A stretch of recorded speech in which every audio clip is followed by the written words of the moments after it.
So we're in the second part of chapter 5 in the Jungle Book. Then Mowgli picked out a shady place and lay down and slept while the buffaloes grazed round him. Herding in India is one of the laziest things in the world. The cattle move and crunch and lie down and move on again, and they do not even moo. They only grunt, and the buffaloes very seldom say anything, but get down into the muddy pools one after another and work their way into the mud till only their noses and staring china blue eyes show above the surface. And then they lie like logs. The sun makes the rocks dance in the heat, and the herd children hear one kite, never any more, whistling almost out of sight overhead. And they know that if they died, or a cow died, that kite would swoop down, and the next kite miles away would see him drop and follow, and the next, and the next, and almost before they were dead, there would be a dozen hungry kites come out of nowhere. Then they sleep and wake and sleep again and weave little baskets of dried grass and put grasshoppers in them. Or catch two praying mantises and make them fight. Or string a necklace of red and black jungle nuts. Or watch a lizard basking on a rock or a snake hunting a frog near the wallows. Then they sing long, long songs with odd native quavers at the end of them, and the day seems longer than most people's whole lives. And perhaps they make a mud castle with mud figures of men and horses and buffaloes and put reeds into the men's hands and pretend that they are kings and the figures are their armies, or that they are gods to be worshipped. Then evening comes and the children call and the buffaloes lumber up out of the sticky mud with noises like gunshots going off one after the other, and they all string across the gray plain back to the twinkling village lights. Day after day, Mowgli would lead the buffaloes out to their wallows, and day after day, he would see Gray Brother's back a mile and a half away across the plain, so he knew that Shere Khan had not come back. And day after day, he would lie on the grass, listening to the noises around him, and dreaming of old days in the jungle.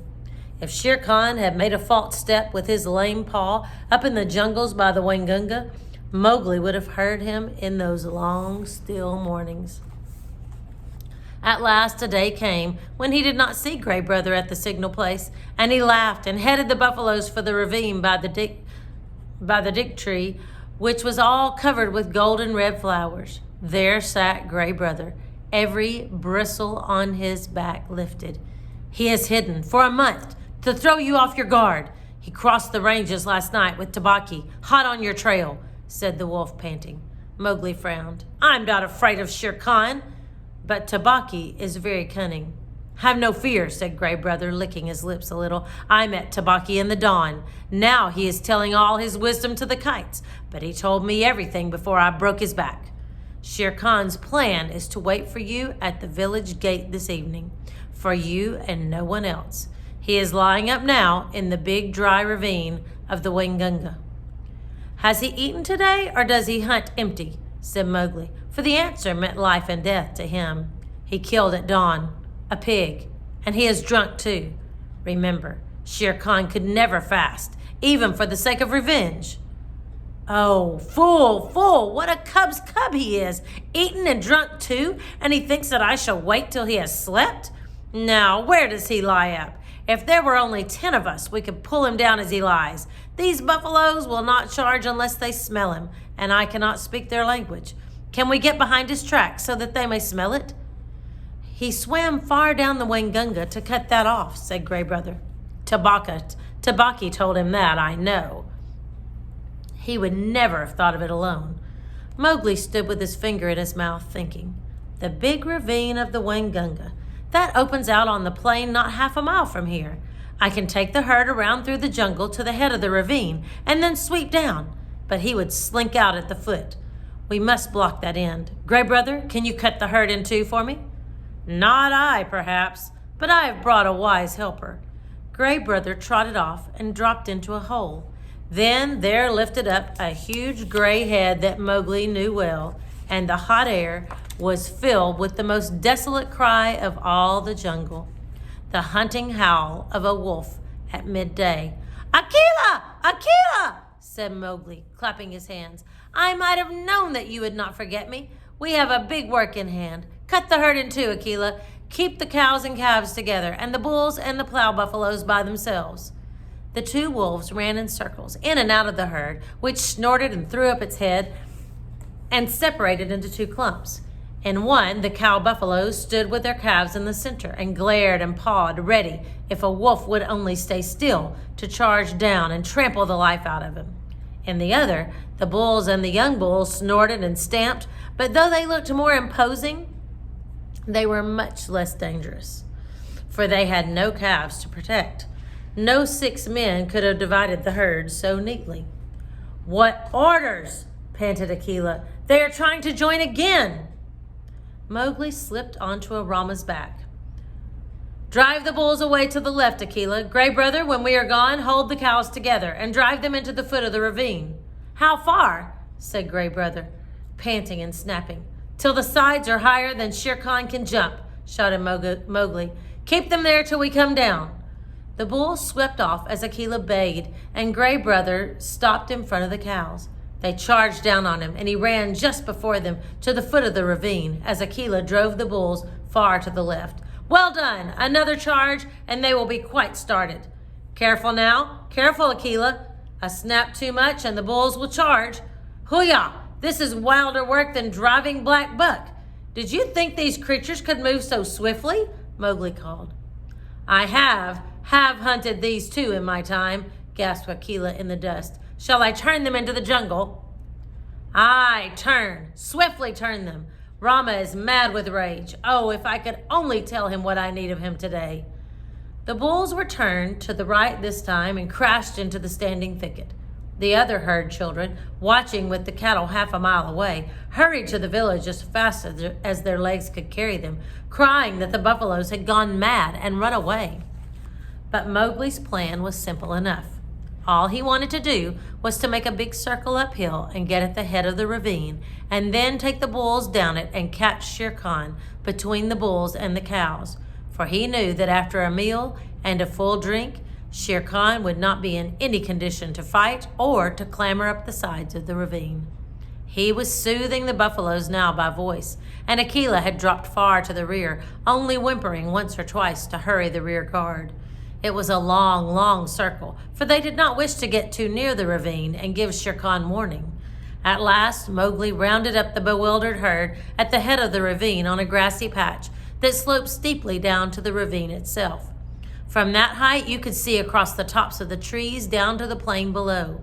But what Mowgli looked at was the sides of the ravine, and he saw with a great deal of satisfaction that they ran nearly straight up and down, while the vines and creepers that hung over them would give no foothold to a tiger who wanted to get out. "Let them breathe, Akela," he said, holding up his hand. "They have not smelled him yet." "Let them breathe. I must tell Shere Khan who comes. We have him in the trap." He put his hands to his mouth and shouted down the ravine. It was almost like shouting down a tunnel, and the echoes jumped from rock to rock. After a long time, there came back the drawling, sleepy snarl of a full-fed tiger just wakened. "Who calls?" said Shere Khan, and a splendid peacock fluttered up out of the ravine, screeching, "I, Mowgli! Cattle thief, it is time to come to the council rock. Down! Hurry them down, Akela! Down, Rama, down!" The herd paused for an instant at the edge of the slope, but Akela gave tongue in the full hunting yell, and they pitched over one after the other, just as steamers shoot rapids, the sand and stones spurting up around them. Once started, there was no chance of stopping, and before they were quite in the bed of the ravine, Rama winded Shere Khan and bellowed. "Ha ha!" said Mowgli on his back. "Now you know!" And the torrent of black horns, foaming muzzles, and staring eyes whirled down the ravine, just as boulders go down in flood time. The weaker buffaloes being shouldered out to the sides of the ravine, where they tore through the creepers.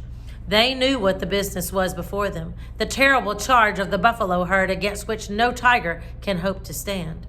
Shere Khan heard the thunder of their hooves, picked himself up, and lumbered down the ravine, looking from side to side for some way of escape, but the walls of the ravine were straight, and he had to hold on, heavy with his dinner and his drink, willing to do anything rather than fight. The herd splashed through the pool he had just left, bellowing till the narrow cut rang. Mowgli heard an answering bellow from the foot of the ravine, saw Shere Khan turn. The tiger knew if the worst came to the worst, it was better to meet the bulls than the cows with their calves. And then Rama tripped, stumbled, and went on again over something soft, and with the bulls at his heels, crashed full into the other herd, while the weaker buffaloes were lifted clean off their feet by the shock of the collision. That charge carried both herds out into the plain, goring and stamping and snorting. Mowgli watched his time and slipped off Rama's neck, striking about him right and left with his stick. "Quick, Akela! Break them up! Scatter them, or they will be fighting one another! Drive them away, Akela! Hi, Rama! Hi, hi, hi, my children! Softly now, softly! It is all over." Akela and Gray Brother ran to and fro, nipping the buffalo's legs, and though the herd wheeled once to charge up the ravine again, Mowgli managed to turn Rama, and the others followed him to the wallows. Shere Khan needed no more trampling. He was dead, and the kites were coming for him already. "Brothers, that was a dog's death," said Mowgli, feeling for the knife he always carried in a sheath around his neck now that he lived with men. But he would never have shown fight. His hide will look well on the council rock. We must get to work swiftly. A boy trained among men would never have dreamed of skinning a 10-foot tiger alone, but Mowgli knew better than anyone else how an animal's skin is fitted on and how it can be taken off. But it was hard work, and Mowgli slashed and tore and grunted for an hour while the wolves lolled out their tongues or came forward and tugged as he ordered them. Soon a hand fell on his shoulder, and looking up, he saw Buldeo with the Tower musket. The children had told the village about the buffalo stampede, and Buldeo went out angrily, only too anxious to correct Mowgli for not taking better care of the herd. The wolves dropped out of sight as soon as they saw the man coming. "What is this folly?" said Buldeo angrily. "To think that you can skin a tiger! Where did the buffaloes kill him? It is the lame tiger, too, and there is 100 rupees on his head. Well, well, we will overlook your letting the herd run off, and perhaps I will give you one of the rupees of the reward when I have taken the skin to Kaniwara." He fumbled in his waistcloth for flint and steel and stooped down to singe Shere Khan's whiskers. Most native hunters always singe a tiger's whiskers to prevent his ghost from haunting them. Said Mowgli half to himself as he ripped back the skin of a forepaw. "So you will take the hide to Kaniwara for the reward, and perhaps give me 1 rupee? Now it is in my mind that I need the skin for my own use. Hey, old man, take away that fire." "What talk is this to the chief hunter of the village? Your luck and these buffaloes have helped you to this kill. The tiger has just fed, or he would have gone 20 miles by this time. You cannot even skin him properly, little beggar brat, and truly I, Buldeo, must be told not to singe his whiskers. Mowgli, I will not give you 1 anna of the reward, but only a very big beating. Leave the carcass." "By the bull that bought me," said Mowgli, who was trying to get at the shoulder, "must I stay babbling to an old ape all noon? Here, Akela, this man plagues me."